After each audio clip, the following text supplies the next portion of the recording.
Ofer, welcome back to Mitiga Mic. Thank you for having me again. Again, you know, you are our multi-time offender, and we love having you here. And we get a lot of positive feedback from listeners, so we keep on having you back, so you can't get away. Great. We have a lot to talk about today, so I just want to jump right in. AIDR. What the heck is it? There seems to be a lot of buzz, but I want to hear from the man who I don't know if did you coin it or Yeah, I would say so. okay. But I break it up. Yeah. Okay. Go ahead. So the short cynical version of the answer would be it's a buzzword. And I think the biggest challenge with all the buzzwords in our industry is that when people start talking about it, immediately tons of people start talking about the same buzzword, but they mean completely different things, right? So everything that has to do with AI and detection and response, or just detection, or just response, or even some prevention, all falls under AIDR, and you can look at 10 vendors mentioning this term and having completely different things. So I think it's a good idea to start by just breaking them up, if that works for you. It does, and you know, you said you talked to 10 vendors. You probably get actually a few dozen different explanations about what it is. But maybe let's start off. What are the different aspects of ADR at a high level, and then maybe we can drill down into them individually. Sure. So I think what I'm going to say now is true for AIDR. I think it's true for pretty much every aspect of intersection of AI and security. And again, I think it's very confusing for everybody. So, like every good thing, I like to break it up into three parts, right? And if I'm simplifying it, it's defending with AI, it's defending the AI, and it's defending from AI. And let me explain the very high level, and then we can dive deep. So, defending with AI is using AI to do whatever product it is you're doing. In our case, where we're talking about detection and response, doing it better. And clearly, you know, everybody's talking about the AI SOC, the Agentic SOC, AI and SOC. And a SOC is a huge use case where AI is a big help. And by the way, not just Gen AI, we've been already using AI for years in the SOC, right? Anomaly detection and so on. But basically, when some people talk about AIDR, they refer to this part, right? It's defending with the AI, making your solution better, leveraging AI technology. And if you ask me, that's table stakes to some degree, even though there's a lot to be done there. But we'll dive there in a minute.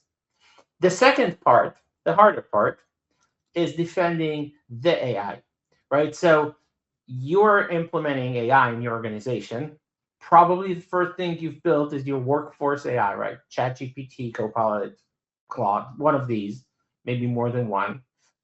Maybe some AI inside your SaaS applications like Agentforce or Jira just launched these new capabilities and so on. And maybe you're a little more advanced and you're already building AI applications in your cloud with Bedrock or Vertex. These are all new attack surfaces for attackers. And legacy detection response tools don't work there. There's a plethora of startups in this space, all claiming to do everything in AI security because they're still trying to figure out what it is the market's looking for. Some of them are saying we also do detection and response.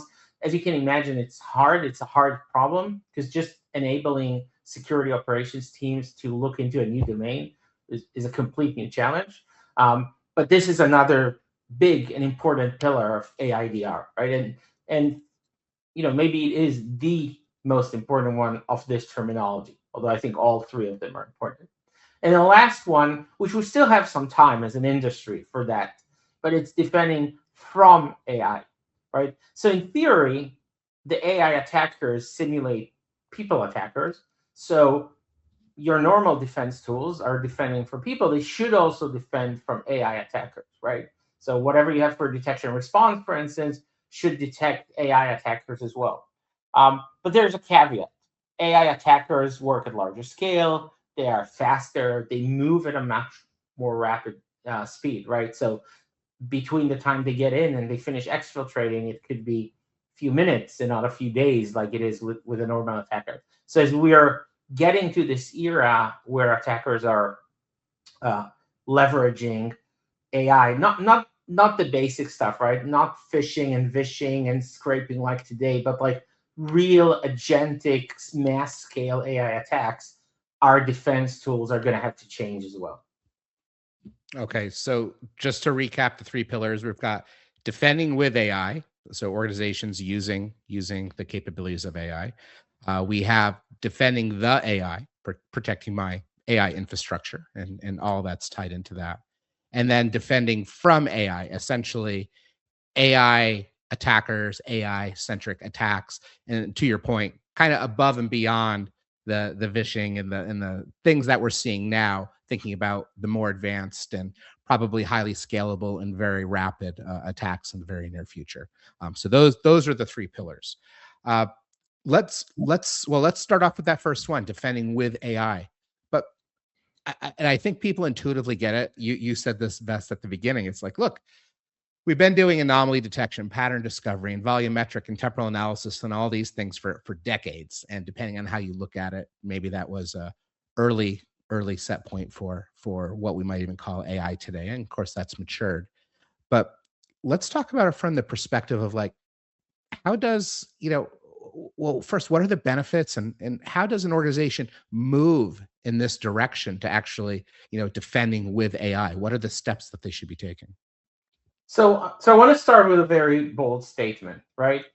And the bold statement is that it's just another tech, and you're expected to use it like any other new tech that comes and has benefits, right? So yes, it's a very disruptive tech. It's probably the most disruptive tech I've seen since I saw the internet for the first time, I don't know, 30 years ago, right? But in essence, if you're a vendor that builds software, or if you're a SOC that implements technology solutions to defend yourself from attackers, it is a very substantial tool that you should use. I'm calling it table stakes, not because everybody knows how to do it right now. Most don't, or don't do it well, but they should, right? If you're a vendor that's not yet implementing AI as part of your tech stack, you're way behind, right? Because this is a transformative technology that can make everything you do in almost every aspect more efficient. I'm not one of those crazy, AI is going to replace all the people, all the software companies, and we see what's happening in the market right now with SaaS companies. I think there's still some place to go, but at the same time, it does make us way better. And you can already see that in the software. We see that in our product, but not just our product, other vendors as well. You can get triage faster. You can get, what we used to call SOAR, right? Security automation, where we plan ahead hundreds of playbooks, and then it's a little different and the playbook breaks. AI can, automatically generate them. And so we're seeing this huge shift in the SOC to what we call Agentic SOC, where you have a centralized automation platform that is AI-based, and it communicates with the different parts of the system, like a CDR or an EDR or whatever it is that you have in your framework, and it can interview it, it can get information, to run investigations on top of it. And all of this works in a concert, and this is defending with AI, and it can make your SOC an order of magnitude more efficient, which you really need to do because your SOC today does not have enough people to handle all the alerts. You know that? And now I can say it's sort of a luxury, right? Now, if you will do that, your SOC will be way better. When we'll get to the next part, defending from AI, in 2 years, if you won't do that, you're just gone. You won't be able to deal with the volume of attacks that the AI attackers will bring into the world. Yeah, well, to your point about table stakes, it's like, look, if you don't prepare now, you're not going to be able to do it when the storm hits, right? And it's definitely. I mean, we're seeing so much around that today. In 2 years, I can't imagine where those AI attacks are going to be. Yeah, and I mean, building an agentic SOC is not easy. there's great technology. A lot of it is still in earlier stages. It may recall a complete paradigm shift. Maybe replacing your core central piece, which is a SIM today, with a core central, Agentic SOC orchestrator. So it's really a big shift, and I urge organizations that haven't started this journey to really start pushing on that, because it will take them, if they're a big organization, it can take them easily 2 years to really transform, and they don't have 2 years to transform. Well, and you alluded to this, Ofer, as well. It's tech. It's just another tech. It's very transformative, and I would agree. Internet, social media, mobile, all these types of big things that we've had impact us. But it's not just deploying like a tech, a firewall, and IPS, something of this nature, because you also have all your talent, all your people need to be trained on how to leverage this. Your processes are going to have to be completely rethought, especially with this level of automation. So there's a lot to do besides just saying, let's embrace tech, in all the pieces that means. So thank you for that. I think that really outlines food for thought for organizations and sort of the urgency of moving in that direction. But now this one's, I think, super intuitive. It's like everyone's embracing AI, whether they know exactly how they want to use it or how they should be using it or how they should secure it. There's this mad rush. And whether you talk to leaders in HR, finance, marketing, engineering, everyone's trying to leverage it. And to your point, it's a tool, and you should be, and it's going to create operational efficiencies and effectiveness. And there's a learning curve, but et cetera. But then you've got this AI infrastructure, this thing. Generally speaking, it's in the cloud almost always. But when it comes to defending sort of the AI, why is that so essential? And again, just like we talked about before, how can organizations start sort of thinking about this and moving in that direction to say, yeah, I really do need to start defending the AI? Yeah. So again, transformative technology, we're deploying it. So like every new technology, there are unique attacks and specific techniques and specific things where it's vulnerable and can be attacked. I think there's something in the AI transformation that creates a couple of additional layers of risk. The first one is the scale of the AI access, right? So generally, AI interacts directly with your most sensitive data, and it has access at scale. And some of it even to more than just your data, right? Like think of all the things Cloud Code does on people's computers now, and people connected to their WhatsApp and email and all this stuff. And so the scale of access that AI has means that the impact of every successful attack is going to be very high. And the other part is that, in all honesty, we don't entirely understand how AI works, right? So it's this big black box system, statistically, modeled, that does things that we don't always control. And you see a lot of this. I'm following a lot of those AI groups and all these ideas and what people do with Cloud Code now. And so very often it does things it was not supposed to do, or you told it not to do, and it did it anyway because it thought it was smarter than you. Well, it didn't. It's a statistical model, but statistically, that decision was better than listening to whatever limitations you put in it. And so this introduces more complicated potential attack scenarios that are a little bit more like social engineering than hacking or traditional hacking over a system that we don't really have visibility into, and we don't really understand what it does. So not only it really does create a bigger risk surface, it also creates a lot of feeling of risk. Like, I have no idea. The number one I hear from CISOs is, I have no idea what's happening inside those agents. The vendor, this is so analogous to cloud, isn't it? I have no idea what's happening in this cloud black box. I put something in here and it comes out in 3 other SaaS applications, right? And it's like, I'm using this agent from this vendor, and they're saying that it only has these and these permissions. I have no idea, no visibility. And so that's at the very high level. And now when you go back, into our world of detection and response, of the SOC, like, think how long it took the SOC to sort of get visibility into what's going on in the cloud. I'd say more SOCs today are doing reasonably well or better than that than 3 years ago.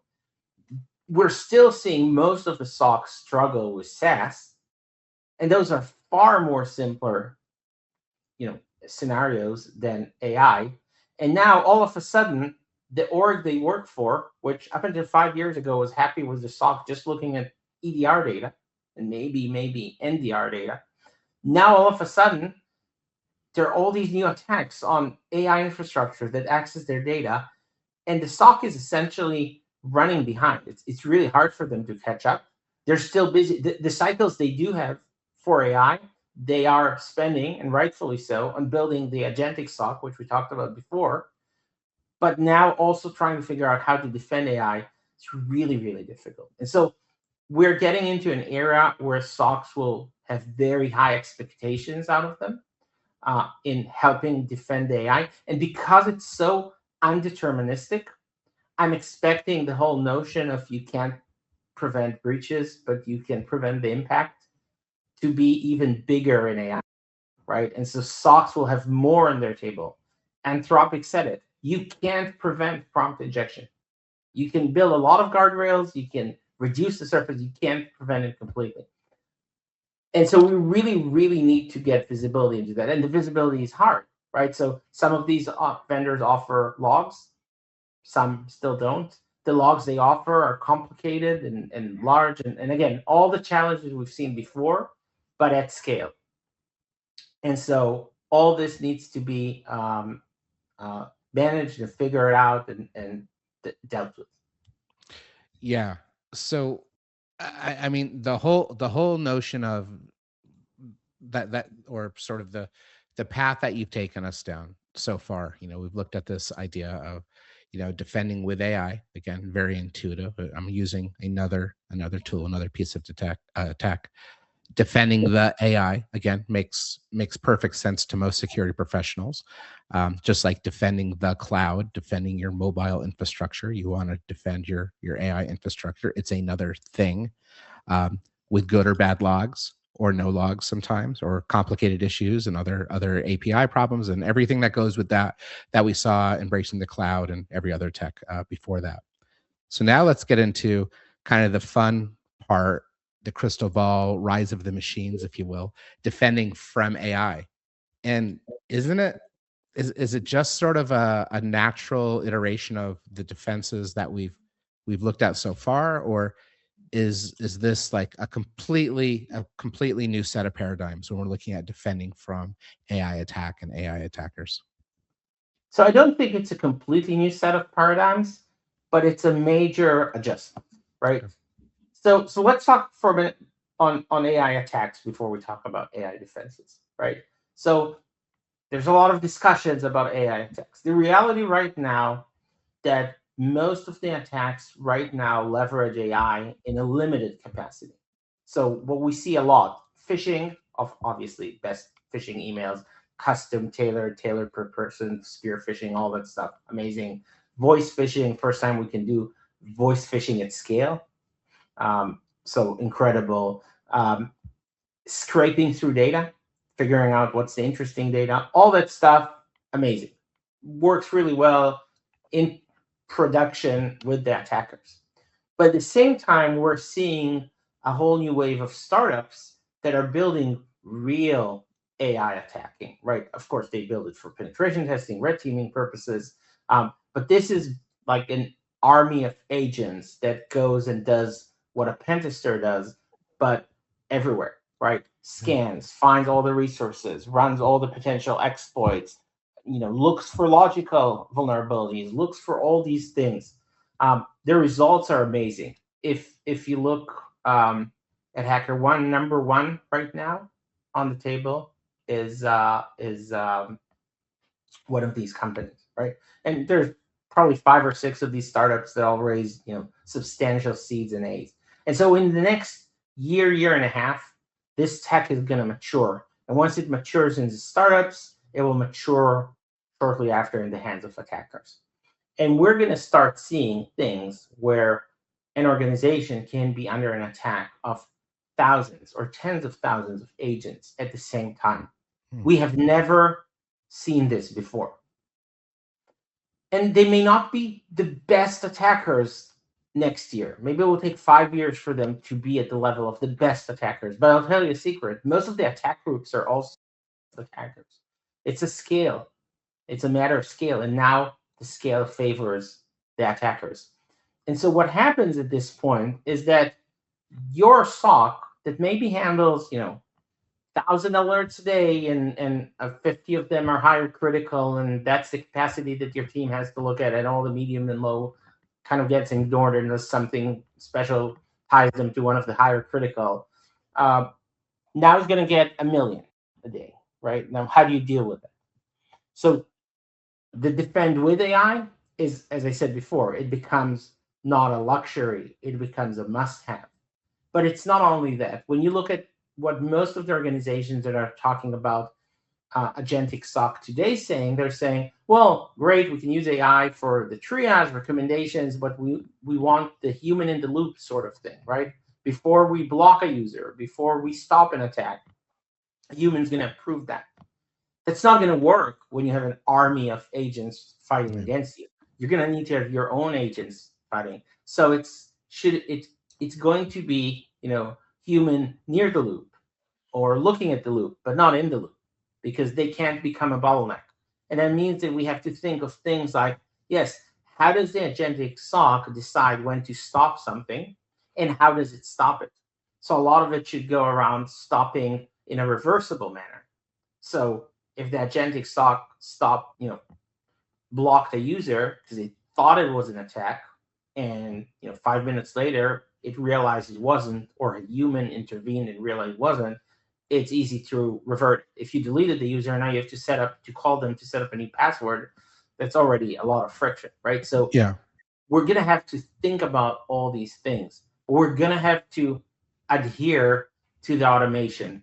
And there's a ecological transformation that we need to go through here, because when you talk to a lot of the CISOs, they're saying, well, but what if this Agentic SOC makes a mistake, right? And my answer to them is, well, what if your people SOC make a mistake? They make them all the time, right? Not because they're bad people, it's just because people make mistakes, and it's a really difficult job to work at a SOC and you don't have enough data.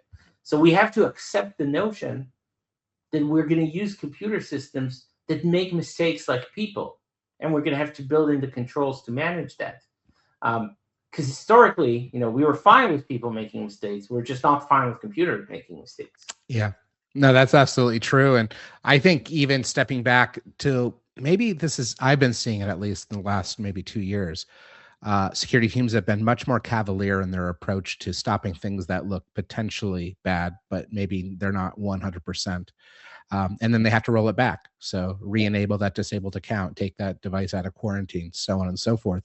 Where going back 3 years or more, people wouldn't do that. There was this like real heavy hesitation, but now it's like, look, we don't have time to wait. We're always saying that if in case of emergency, break glass, whether it's human intervening or, to your point, an agentic SOC type process where it's been more automated. But I think the volume, the velocity, and the variety, to your point, is absolutely going to dictate that. So with that in mind, what are, I guess, what can organizations do as like first steps then to move into this direction? Are there any like, okay, you've got to do A, B, and C before you could even start this? What are some of the ways we can prepare for this defending from AI in terms of, to your earlier statement, the table stakes? So I think the number one thing they need to do is to push forward for defending with AI. The only way to defend from AI is to defend with AI, right? And so, as I said before, if you haven't started the journey for Agentic SOC, or if you've only started it in theory, as in, you're having discussions about it, but nothing's still happening, hit the accelerator pedal now, because it will take time. And all the things we can build on top of it are great, but if you don't have the infrastructure for leveraging AI to deal with the telemetry and data that is coming from there, then all the rest won't matter, right? And so that is the first step. And start getting your core automation infrastructure in place. Integrate all these products. If they don't have an MCP, in now a couple of months in their roadmap, you maybe should start looking at other vendors because they're behind, right? If you don't play in that world, if you don't see them talking about this, start thinking where you're going. You really want to be in a place where you have a workflow that can work at scale, that can look at an attack and triage it and understand it and investigate it with AI. Maybe not perfectly, maybe it's 80%, 90%, but can do it as a foundation for anything for defending from AI. And then the other thing is, once that is in place, you have to start figuring out the remediation workflows that do not include human in the loop. And again, maybe you do it for one thing. Just it's more of an organizational challenge than it is a technological challenge. Because DevOps is gonna scream that you're gonna destroy production, and maybe you will one time, but it's better than the attackers destroying all the production, right? Yeah. And so this is another area where you have to start working in building this. And again, maybe step one is not fully automated, but get those motion in place and get the reversibility in place, because that will instill trust. If you could show DevOps that every action that you're doing has documentation and the button to click to go back, then the risk is lower. Okay, production fell, but I clicked the button and a minute later it's back up. So even a mistake, the cost of a mistake is a minute. It's not, okay, now we have to redeploy everything because we deleted the environment. That's a really good point, to focus on your ability to go back if a mistake, either through automation or human driven mistake, has been made. It goes, we've been saying this this analogy in security forever, but the reason why cars have brakes is so you can drive fast, right? So you're embracing this AI, so we want to be able to say, okay, we have a way to back out of this if things go bad. Well, as we wrap up, I've got one more question, and this really kind of takes everything into consideration. So in CDR, cloud detection and response, we always talk about the need to look across your multi-cloud.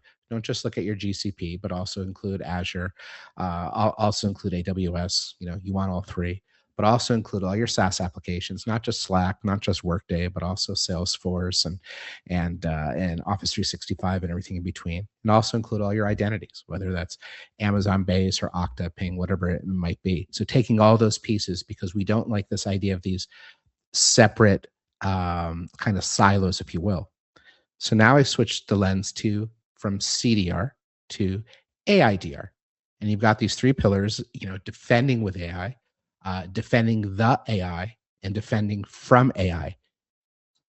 The last thing I think we want to do is have these existing and separate pillars. I think they all need to be part of one unified approach. But maybe that's, I don't know. Maybe that's not the right way to think about it, or maybe it is. But how does this all tie together, and how is that going to sort of manifest in the future SOC, the Agentic SOC?